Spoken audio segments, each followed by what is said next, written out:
नमस्कार।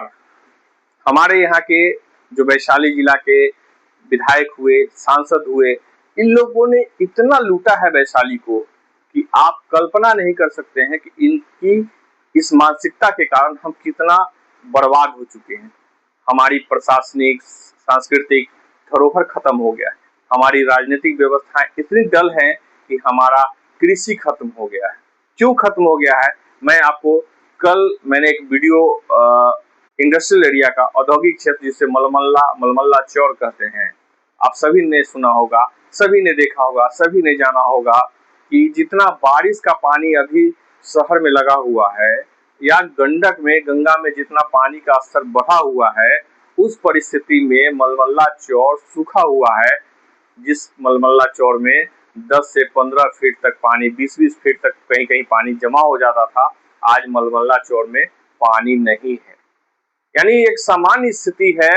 वहां पे धान अगर कहीं रोपा गया है तो उस धान को उसके जड़ तक ही पानी है, कहीं कहीं ही पानी 1 फीट के आसपास होगा, नहीं तो पूरा का पूरा मलमल्ला चौर इंडस्ट्रियल एरिया बना दिया गया, धीरे धीरे डेवलप हो रहा है और वहाँ पानी नहीं है। क्यों नहीं है और क्यों शहर डूब रहा है? गांव के कई चौर में आप देखिए पानी बिल्कुल ही नहीं है, क्योंकि नहरों को, नालों को बंद कर दिया गया। आप देखिए खेती बाड़ी सब समाप्त हो रहा है। आप अभी के समय में इतना बरसात हो रहा है, सब कुछ हो रहा है, पानी जमा हुआ है, फिर भी किसानों को धान रोपने में परेशानी हुई और धीरे धीरे सब ऐसी परेशानियों से जूझ रहे हैं कि लगातार उसे पानी पटाना, पानी देना उनके लिए टफ हो गया है। सरकार विभिन्न प्रकार की योजनाएं लाती हैं, डीजल में कुछ अनुदान, तो कहीं बिजली में अनुदान, तो विभिन्न प्रकार के खेती बाड़ी के लिए भी देती है बिजली का कनेक्शन, पानी पटाने के लिए बहुत सारी बातें हैं। लेकिन जो ओरिजिनली नहर नालों के माध्यम से जो पानी मिल जाया करता था, प्राकृतिक रूप से जो मिल जाया करता था, वो बंद हो गया है। छोटा सा मैं वीडियो आपको कल के मलमल्ला चौर का मैं दिखाता हूँ, फिर आगे हम बात करते हैं। यह मलमल्ला चौर का प्रारंभ है। ये जो सामने गाड़ी जा रही है, ये आप देख रहे हैं, महुआ रोड है और यहाँ से हमने इस वीडियो को कलेक्ट किया। घर बन चुका है। ये सामने का पूरा नज़ारा जो आप आगे देख रहे हैं बिल्डिंग के आगे, वो सब मलमल्ला चौर है। कभी इस समय ये मलमल्ला चौर भरा रहता था, 5 फीट, 10 फीट, 20-20 फीट तक पानी इस मलमल्ले चौर में रहते थे। अब देख लीजिए कि पानी का क्या स्थिति है। पूरा का पूरा मलमल्ला चौर अब पानी के बगैर हो गया है। स्थिति सामान्य नहीं है, असामान्य हो चुका है और लगातार हो रहे राजनीतिक परिवर्तन के कारण हाजीपुर और किसानों की दशा दिशा सब बदल गई। यह सामान्य प्रक्रिया नहीं है, यह राजनीति का ऐसा नमूना है जिसने किसान के साथ प्रकृति को बर्बाद करने का पूरा ठेका लेकर के रखा है। आप देखिए कितना घटिया नज़ारा है। आपने वीडियो जो देखा ये मलमल्ला चौर का है। मलमल्ला चौर सुन के ही डर लगता था। वहां से गुजरने वाली नहरें हमेशा लबालब बारिश के दिनों में भरी रहती थी, आज के डेट में सूखा हुआ है। इसलिए सूखा हुआ है कि नहरों को, नालों को नदियों से जोड़ना जो था या जो जुड़े हुए थे, अंग्रेजी काल में शायद इससे अच्छी व्यवस्था थी कि हर जगह नहर की व्यवस्था हुई। कोई भारत आजादी के बाद नहरों का शहर नहरों से जुड़ा नहीं है, उससे पहले जुड़ा हुआ था। लेकिन आजादी के बाद औद्योगिक क्रांति के नाम पे, इंडस्ट्रियल एरिया के नाम पर, जो हाजीपुर इंडस्ट्रियल एरिया है उसको बर्बाद आज भी देखेंगे तो बहुत अच्छी स्थिति में नहीं है।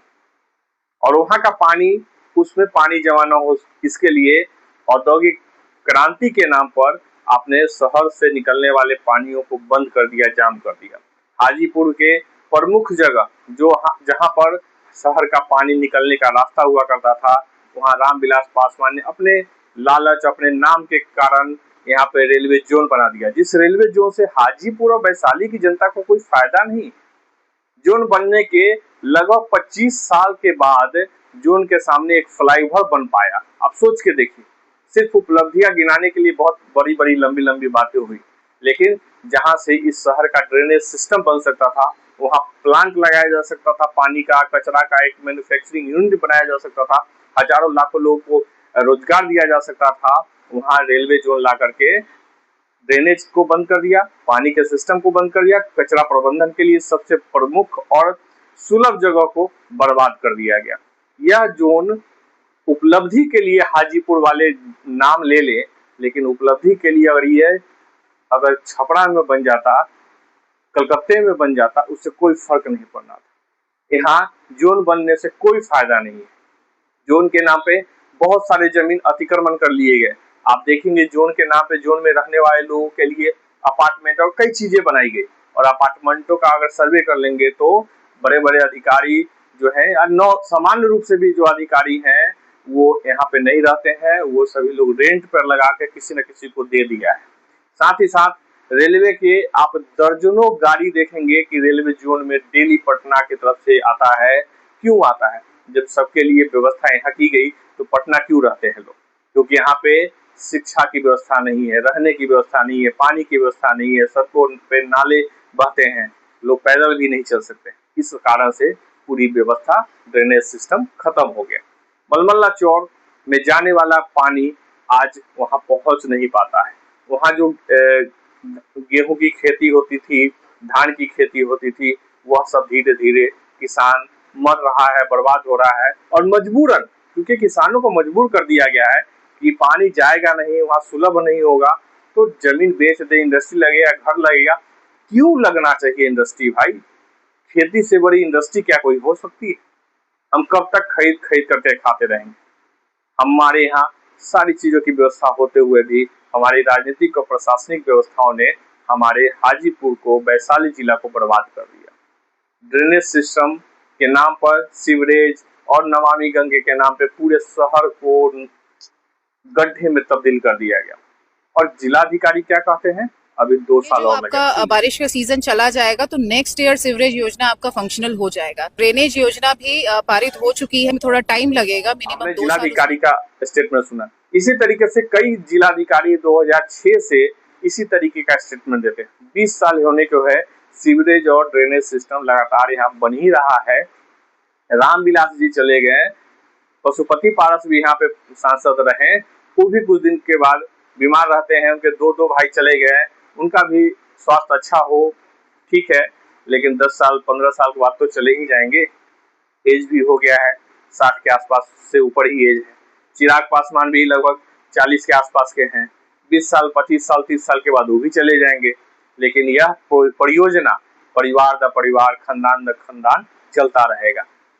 25 साल से विधायक यहाँ पे हैं और ड्रेनेज सिस्टम उनके रीजन में, उनके विधायक रहते हुए हाजीपुर में बना, सब कुछ होते रहा, कुछ नहीं है। सीवरेज सिस्टम कहाँ गया, उसका पैसा पता ही नहीं चला।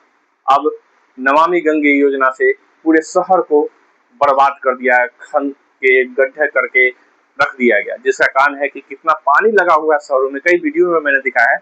मैं छोटा छोटा क्लिप जो अब तक जमा मैंने किया है, जिसको आपके साथ शेयर भी किया है, उसके लंबे नहीं, छोटे छोटे क्लिप में कई जगहों का आपको दिखा देता हूं, ताकि आप देखिए कि किस परिस्थिति में हाजीपुर शहर, क्योंकि जीवंत आप रहिए। मैं चाहता हूं कि आप जीवित रहिए। वोट का समय है, मतदान अच्छा से करिए, मतदान अच्छा करिएगा, अच्छे लीडर को चुनिएगा, ऐसे बेईमानों को भगाइएगा, तभी जाके व्यवस्था बदलेगी। आते हैं बड़ी बड़ी गाड़ियों से, आते हैं फोर्स के फोर्स लेकर के आते हैं, आपको सवाल नहीं करते, पत्रकारों के सवालों के जवाब नहीं देते हैं, भाग जाते हैं, और व्यवस्थाएं बदल नहीं रही है। तो बदलना यही है कि बिहार विधानसभा चुनाव में बदलाव करिए। पहले वीडियो छोटा छोटा क्लिप देख। यह वीडियो जो है उमेश सिनेमा रोड का है। छोटा छोटा क्लिप मैं आपको दिखा रहा हूँ, यथावत अभी भी बना हुआ है। कई दिन पहले मैंने लिया था, लेकिन आज भी आप जाएंगे तो यही स्थिति बनी हुई है। उसके आगे भी मैंने आपको बताया कि ड्रेनेज सिस्टम बर्बाद करने के कारण ही यह सब है। यहाँ से पानी निकल सकता था, लेकिन इसी के सामने जोन बना हुआ है अपोजिट साइड में। और ये जो अगला वीडियो है आपको मैं दिखा रहा हूँ जिला अतिथिगृह का। जिलाधिकारी, या कहा जाए कि भारत के राष्ट्रपति अगर आते हैं, प्रधानमंत्री आते हैं और वैशाली में उनको रुकना हो, तो सरकारी तौर पे रुकने की जो व्यवस्था है वो जिला अतिथिगृह होता है। और जिला अतिथिगृह का जो स्थिति है वो आप देख सकते हैं। यहाँ अगर प्रधानमंत्री राष्ट्रपति आ जाते हैं तो किसी होटल में रुकना पड़ेगा, उनको सरकारी स्तर पर रुकने की व्यवस्था नहीं उपलब्ध कराई जा सकती है। इसीलिए मैंने आपको छोटे छोटे क्लिप के माध्यम से पुनः जन जागरूकता के लिए मैं यह अभियान चला रहा हूँ, ताकि आप जागरूक रहें। यह कारगिल चौक है। कारगिल चौक का मैं 2-3 सप्ताह के बीच का अलग अलग वीडियो साझा कर रहा हूँ। देखिए किस प्रकार की स्थिति बनी हुई है। ये बहुत पुराना वीडियो है, लेकिन आप आज भी जाएंगे तो इससे बद स्थिति और भी ख़राब है। ऐसा नहीं है कि रोज़ रोज़ वीडियो लेकर के बना पाना चले जाना संभव होता है। हम किसी से मंगा भी सकते हैं, लेकिन स्थिति आप जाइए, आप देखिएगा। हम लोग जाते आते रहते हैं और आगे का वीडियो कारगिल चौक का ही है।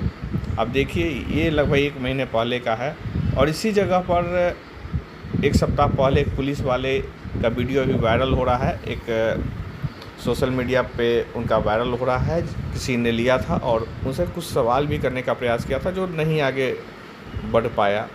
लेकिन समस्याएं सभी को दिख रही हैं, बस यहाँ के सिस्टम को नहीं दिख रहा है। और आगे हम राजेंद्र चौक का दिखा रहे हैं। यह शानदार नज़ारा कुछ दिन पहले का है। सभी वीडियो मैंने कई बार आपके साथ साझा किया है और यह 2 महीने 3 महीने से इसी प्रकार से बनी हुई स्थिति है और पानी का जमाव जो है लगभग कई महीनों से ऐसे ही है। और कुछ प्रमुख जगह जैसे गांधी आश्रम वगैरह में आप देखेंगे तो यह 1 महीने से स्थिति बनी हुई है और कई मुख्य सड़कों पे ऐसी स्थिति लगातार भयावह बनी हुई है। तो मेरा आप सभी से आग्रह है कि आप सभी लोग जागरूक रहते हुए शहर को बचाइए, गांव को बचाइए। गांव और शहरों के बीच में हम ही लोग रहते हैं। दिन में हम लोग काम शहर में करते हैं और रात में गांव की तरफ मुखातिब होते हैं। बहुत कम लोग हैं जो शहरों में रुक पाते हैं, जो बिजनेस करते हैं, आते हैं जाते हैं। तो आप अपने प्रति गंभीर हो जाइए। आपको खुद के लिए गंभीरता बरतनी होगी, अपने बच्चों के लिए, समाज के लिए, राष्ट्र के लिए छोटी छोटी भागीदारी, छोटे छोटे सहयोग आपको करना होगा। और ये सबसे अहम टाइम है जब आपके पास मतदान करने का अधिकार है। विधायक बदल दीजिए, देखिए कैसे व्यवस्थाएं बदलने लगती है। डर जब तक पैदा नहीं करिएगा विधायकों के अंदर, जनप्रतिनिधियों के अंदर कि वो अगली बार हार जाएंगे, तब तक वो काम नहीं करेंगे। तो आप सभी का शुक्रिया और धन्यवाद।